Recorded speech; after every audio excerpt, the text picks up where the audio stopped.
Alright guys, a quick little video of kind of what I've been working on. About this little cheapy gauge at Harbor Freight to test. It's a vacuum and pressure gauge, cheapy, 14 bucks. I got this catch can. Gilstrap at work sent me a video the other day. I'll post a link in it, and kind of touches base on kind of what I'm working on. I've been thinking about this for a long time. I just haven't been able to figure out exactly how to do what I want to do. I'll kind of give a rundown of what this is. Basically a catch can. The oil and stuff comes in and you have a line that goes out. So the oil kind of goes in here, gets trapped, but it allows the pressure to come out. You basically come in here and then you're able to remove the pressure. So I have this temporarily. It will get plugged, but I'm going to be using it to gauge how much negative pressure I want to create. So I'm kind of working on that, and I'm doing the risers and the gauge pod, changing colors. So I'm going to be working on that. It's kind of a pain in the ass, but it is what it is. So on the Harley design, you have your air cleaner, and you have this basically a vent. It goes into the throttle body.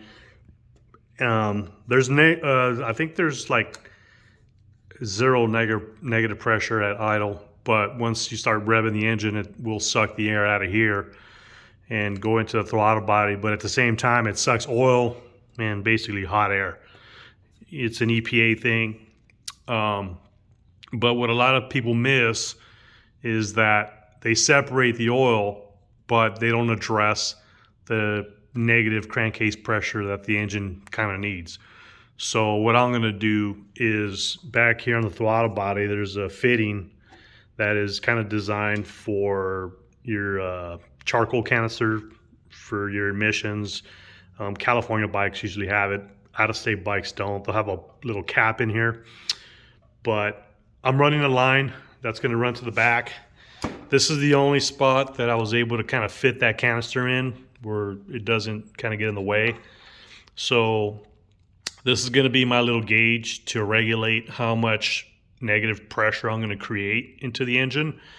So when I hooked up my gauge to kind of get an idea of how much crankcase the engine actually produces, it was about 1.5 pounds at idle. I'm pretty sure it goes up once you rev it, but that's kind of what it produces. The negative pressure that this vacuum creates from the engine pulsating, what I measured was it was negative 10 inches. So I'm gonna basically control it here. So I'll be able to control how much negative pressure I create. I'm kind of guessing right now I might give it a -2, somewhere in that range.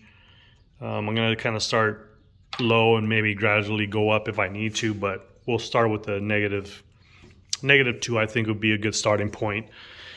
I'm getting the risers powder coated.